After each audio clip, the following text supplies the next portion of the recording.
Alright, today we're taking a look at Nordic Ashes. Yet again, another survivor game, like roguelike bullet hell-ish game. This time in a Nordic, with a Nordic theme.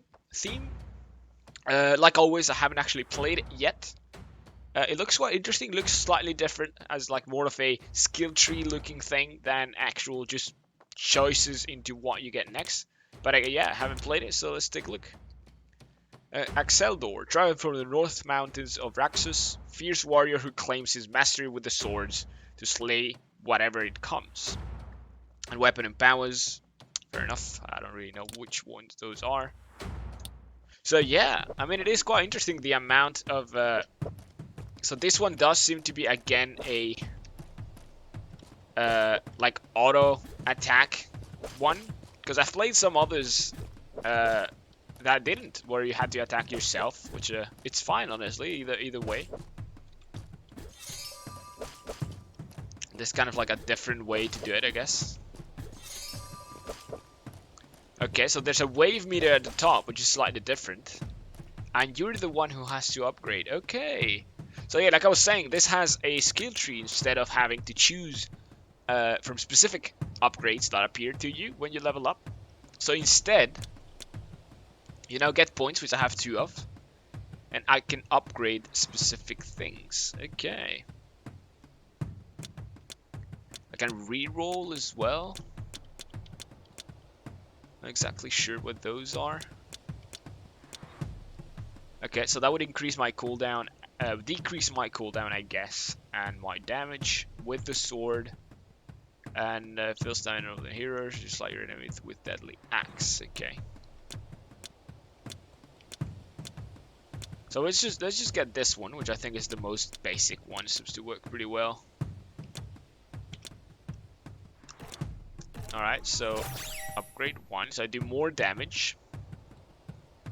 Oh, so the reroll is what is going to upgrade next. So next now is only going to upgrade damage and area instead of cooldown and damage.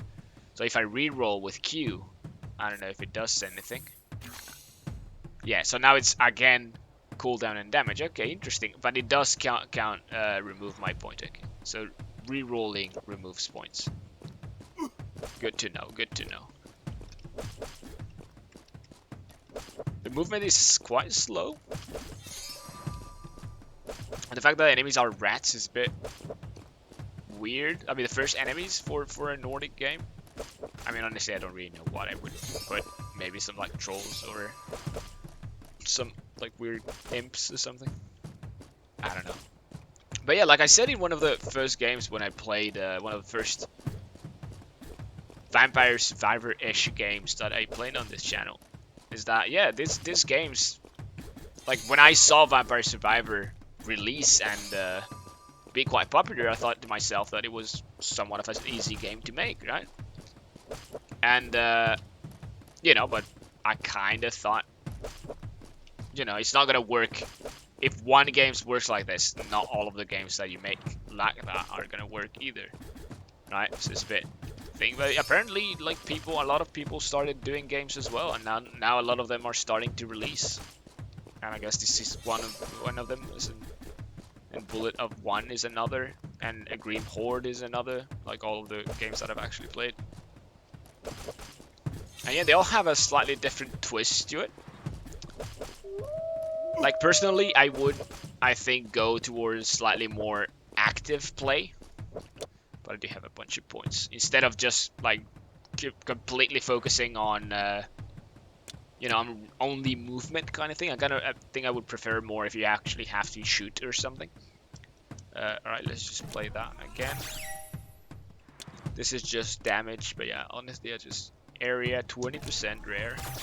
Oh, there's a chance to get rare stuff as well. Okay. Projectiles. Ooh. Honestly, I'm just gonna upgrade this one as well. Projectiles even more. And now it costs... Does it go? Oh no, I have no points anymore. Okay.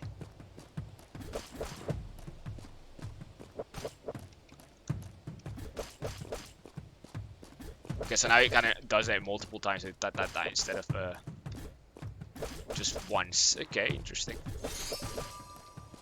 Okay, I've got 1 more point, so I could get 1 more projectile. Oh, it costs 3 points, never mind.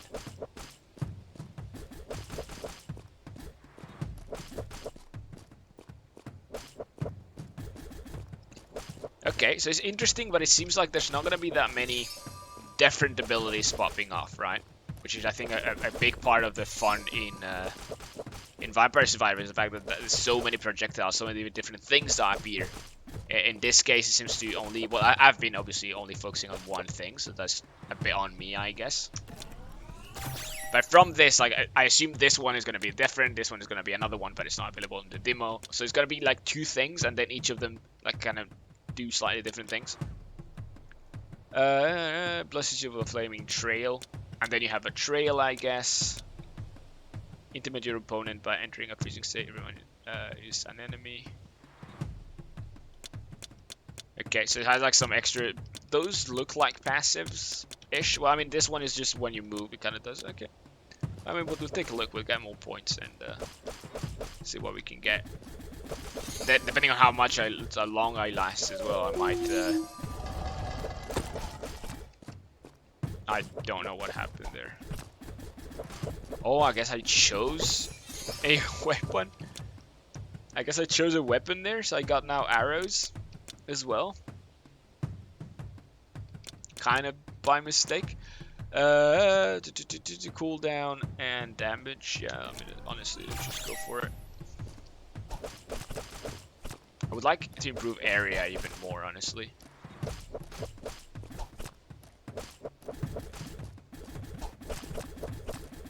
So many points.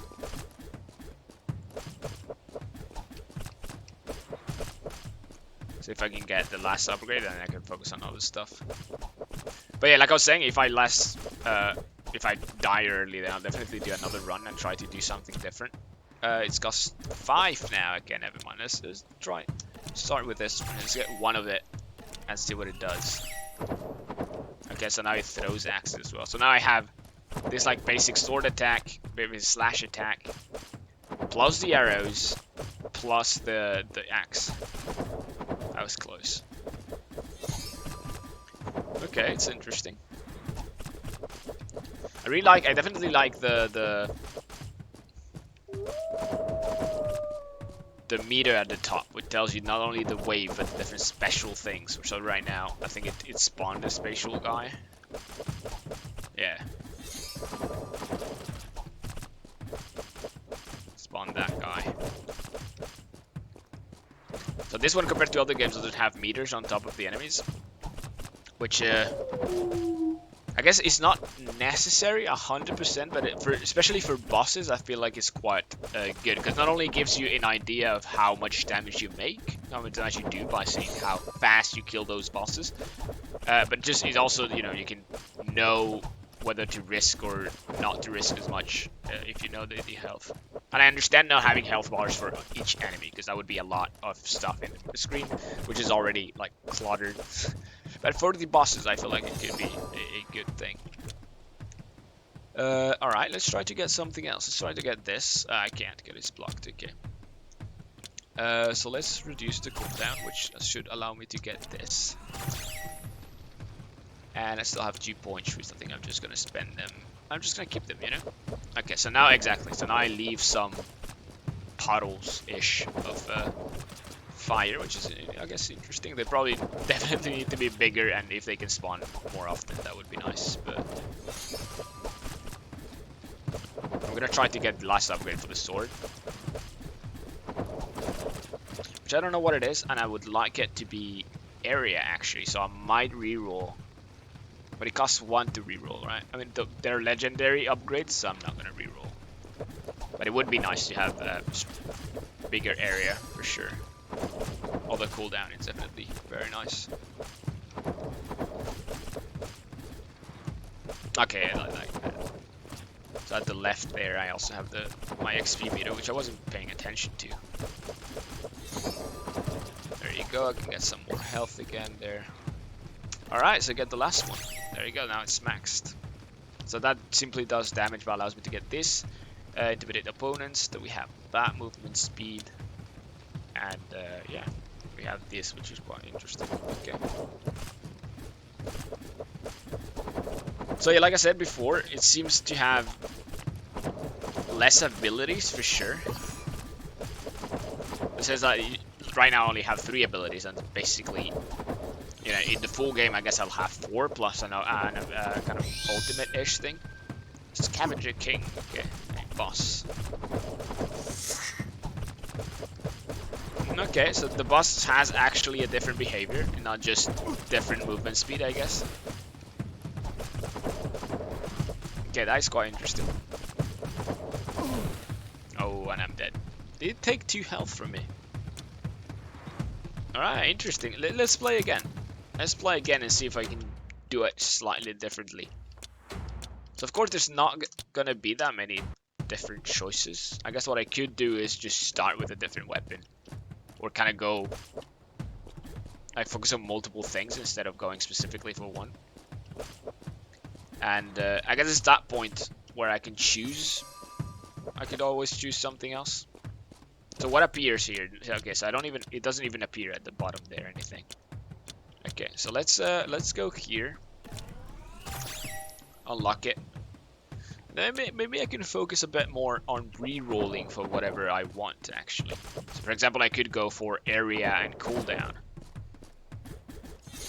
Just so that it keeps going and it kind of covers a big area or something.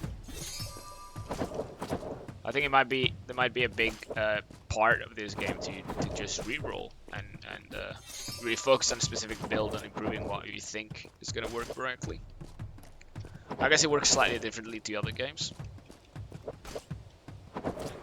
Like right now the area is so bad with the sword. Getting quite difficult already actually. Okay, well I haven't been upgrading, that is also true. Damage and area, sure. Projectiles and cooldown, sure. That is just damage and area, that's fine. And that is area 40%, that's pretty good. And which one it is? Duration, slightly more. Okay, that's interesting. Right now I'm mostly focusing on the axe compared to before. I should focus a little bit more at least on the sword, because it feels like it's the most one I can control the most. It seems quite useful. So cooldown and area, that is perfect. And that is cooldown and damage, so I reroll. And that is damage and area, which is fine. I'll focus mostly on area and projectiles if I can.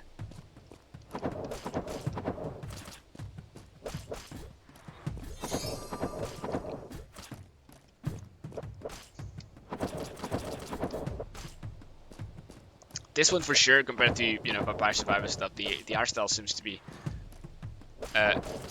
slightly more worked. At least, well, it's not pixel art, which I have nothing against pixel art, but I feel like Vampire Survivor is not necessarily very good pixel art.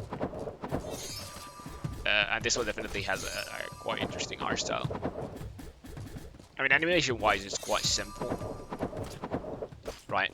But it works, you know, it works quite fine. I'm definitely like surprised by the fact that the bosses actually have slightly different behaviors. That it's not, you know, simply walk towards the enemy type thing, but well, towards the player, I guess. Which is nice, which is a nice change, I think. Now we got that guy. Damage area, yes. Damage area, yes. Cooldown area, yes. And then we've got area and damage. But now we've got a lot of area.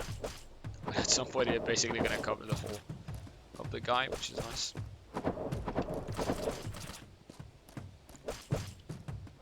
But I just feel like I'm doing a lot worse than last time, actually.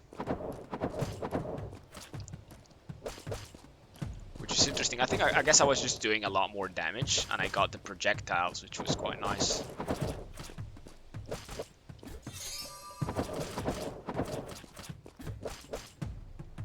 Alright, let's see if I can kill this guy, finally.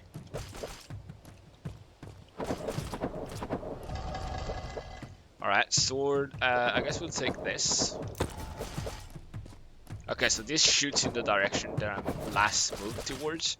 Okay, so I didn't say anything about that before, but yeah, now it's definitely a thing where it's difficult to tell what direction you're moving. Because sure, like now I'm moving right and now I'm moving left, but like up and down, especially with this attack, it would be nice to have something that tells you in what direction it's kind of gonna go. I guess you kind of know because of how you're like moving around, but still. Does quite a decent amount of damage though. Okay, I should try to go get the XP. I feel like I keep kind of... Oh, okay. I thought he would be dead. Never mind. Is there a map of some kind? No, it doesn't seem to be. So what are the upgrades for this? Cooldown and damage. Okay. Let's keep going with this. Damage and area. Projectiles and area. Yes, please.